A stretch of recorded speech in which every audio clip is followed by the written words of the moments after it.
This person could had betrayed you. But I'm also getting this another message that this person right here wants to get up from this. Kasi parang meron siyang mga gustong gawin pero hindi niya magawa. Parang kailangan niya ng tulong pero yung tulong manggagaling lang sa'yo. Because this person is thinking about you. This person could be someone na kilalang kilala mo. Yung pagkatao niya, yun yung nakikita ko dito. It's like you can see through this person. Kaya naman pala kilalang kilala mo eh. Heartbreak it is, dinulot niya sa buhay mo. So, paano mo nga naman siya hindi makikilala?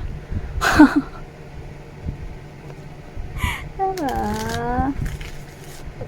Well, I must say, because I saw the judgment while shuffling, maybe this person is thinking of coming back to your life. Actually,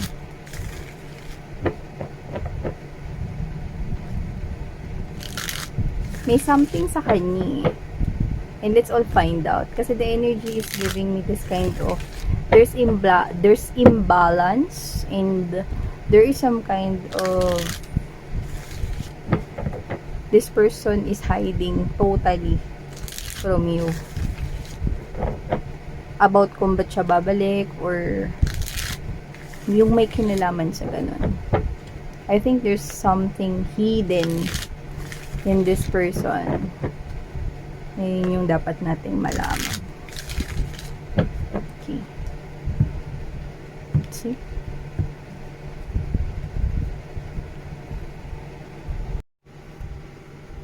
Oh, devil right off the bat. Ang sakit sa mata. Ayan, no? At hindi ko gusto yung energy niya actually. Eh, kaya ganun ako mag-react. See? Imagine, the devil is stagnant. Pero hindi siya stagnant, mga babes, no? This person here is someone na toxic pa rin, walang pagbabago. Kaya naman talaga niyang gumawa ng move, eh. Okay? Pero meron kasi dito pumipigil sa kanya. Yun na, alamin natin. O, see?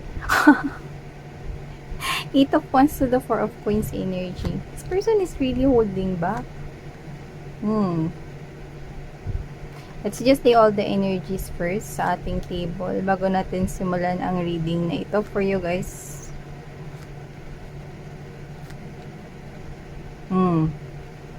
See? Walang bahong hindi lalabas. We have here the moon together with this Ace of Swords. Ito nga yung nililihim niya. Bakit hindi siya gumagawa ng paraan at kumikilos dito? Okay, kung gusto niyang bumalik sa buhay mo, bakit hindi siya kumikilos? Eh, itong sagot, mga mahal. Okay, oh. Ayan, taray. Oh, ang bongga nyo dito, guys. Ito kayo. Yan. Kaya pala. Ito kayo, guys. Yan. So, hey there, collective. Thank you so much sa patuloy at wala ninyong sawa na pagsuporta po sa akin dito sa channel na to. At sa mga new subscribers, hello sa inyong lahat. Ako po sa yan. Meron tayong new channel. Huwag nyo kakalimutan mga babes ang all about Taurus. Kung kayo ay Taurus or dealing with Taurus cross-watcher kayo or may Taurus kayo in your natal chart, you might want to check that out. Ang channel's name ay All About Taurus. Ang link ay nasa description box and it's in English language. Yan, mga babes. So, wala tayong gender detail at timeless din ito. So, nakikita ko dito mga babes, the devil wants you back. Pero kasi I don't like the devil when it's a pride position. Because for me, it gives me this kind of message that this is someone still, okay, not making bagsak or not making pagbabago, no, sa kanyang mga bad old ways. Yan, no. So, yung behavior niya ganun pa rin. Kung ano siya dati, no, yung mga mababaho at hindi kaaya-ayang mga pag-uugali niya, nasa kanya pa rin, no, at pwedeng mas lumala pa, no. Pero the devil started thinking about you. Maybe because you are unique. And because you have abundance here, babe, yun nakikita ko dito. The devil is someone here na madaling maakit, matempt, 'di ba? Kaya nga yun yung pinaka ginagamit na pwede mong iugnay or iakibat, no, sa devil, no, ay ang temptation.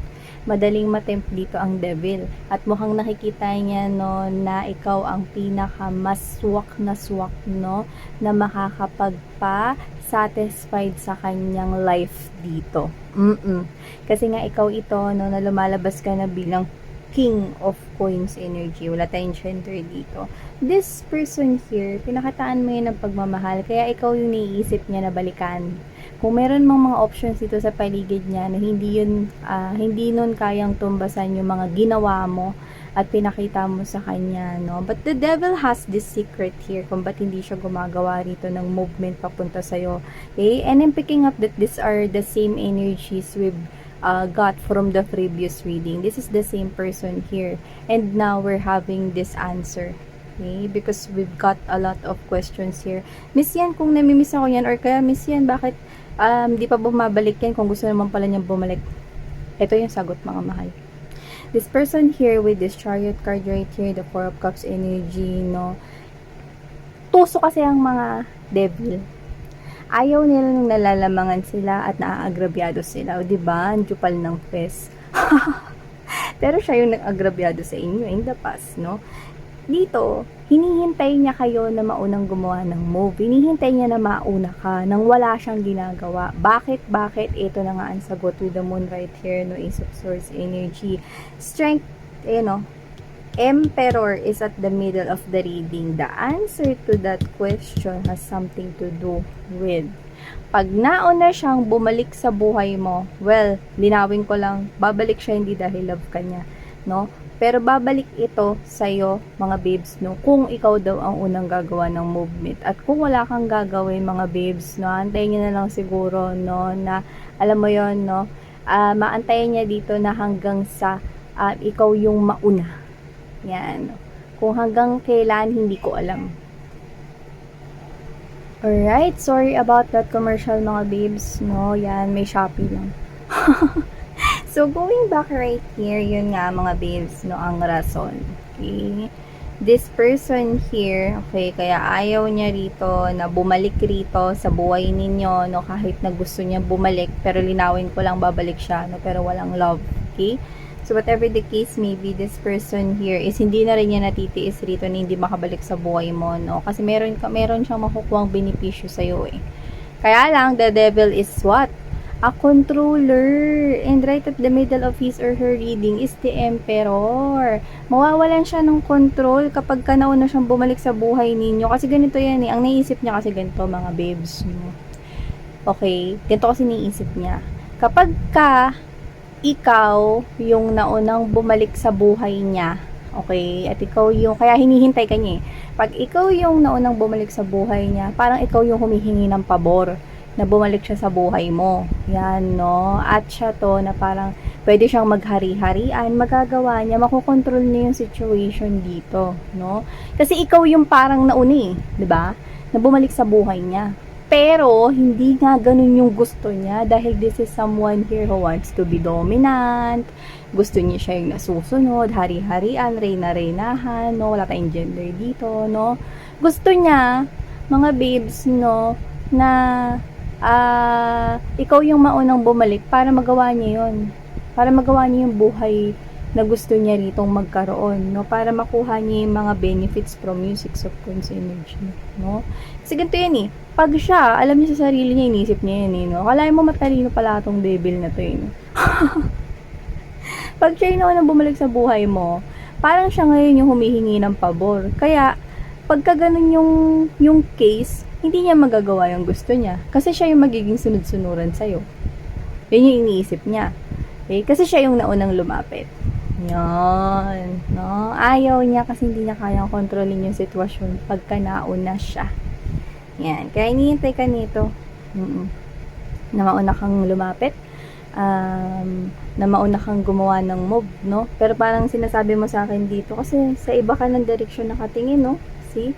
Wala na sa direksyon niya, no? Meron ka nga, ang focus mo rito is yung mga trabaho mo, yung task mo, or baka may ginagawa ka rito, dun nakalagay yung interest mo, may nagbubuhusan ng panahon, effort, no? Basta nagtatrabaho ka at pwedeng meron ka rito iba pang ginagawa. So, pwedeng sideline, business, no? Or pwedeng habang nagtatrabaho ka, meron kang pinapatay yung bahay, tapos inaasikaso mo yung lahat ng mga kailangan doon, no? At kaliwat kanan, hindi ka na nga magkamayaw sa options mo eh. Yan o, kung saan mo i-invest dito yung time mo. So, meron ka ditong ginagawa, parang bala ka dyan, mag-antay ka dyan. Parang, bala ka dyan, di na kita babalikan, or anong gusto mo, kapay mauna, para alin, ako sunod-sunuran sa'yo, no? Parang ikaw, gusto mo na lang mag-focus dito sa pera mo, sa mga bagay na inaasikaso mo, no? At hindi na sa kanya. Yan, no? Tsaka dito, naguguluhan ka rito kasi ang gaganda ng mga options around you, left and right, no? Or pwedeng, hindi yan options, pero yung trabaho mo na pagkakaperahan, no? May growth dyan. Money ang nakikita kong growth, no? Pwedeng kaliwat kanan yung customers, clients mo, no, wanting to avail your products or the services that you're ino-offer, 'di ba? When it comes to your work, business, yan, no. Parang parang ikaw to na ang galing yung gusto niya mangyari. Ay naku, pas ako miss yan, busy ako dito. Tsaka sino ba yan? Ano siya?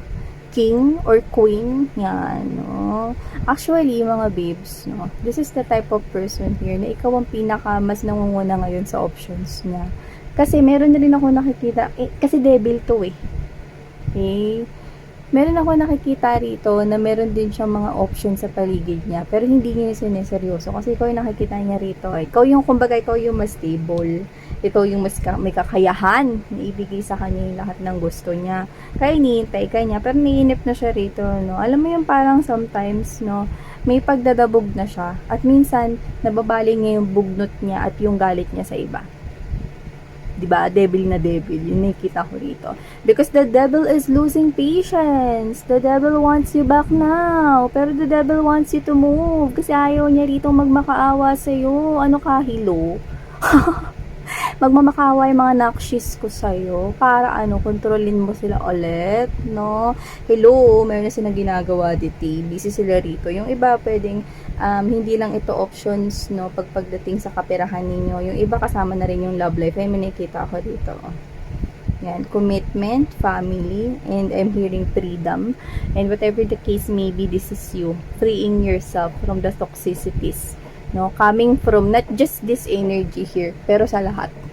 Okay? You're cutting everything that is toxic in your life. Syempre, including him or her. Alam mo kung ba't siya ganyan? Kasi, siya yung klase ng tao dito na natatandaan niya kung paano mo pinakita yung pagmamahal mo sa kanya. So, akala niya ganun ka pa rin. Yun lang mali niya kasi hindi ka na ganun. So, whatever the case may be, siya hilo, parang ganun ka, no? Ano siya hilo, babalik ako sa kanya, no? Para kontrolin niya yung buhay ko, no? Ano ka, papit? Ano siya?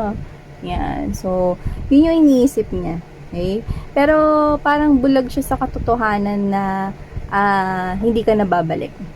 Kasi ang nasa isip niya has something to do with konti pa akong hintay. Kasi alam ko, hindi ako matitiis niya ni Collective eh.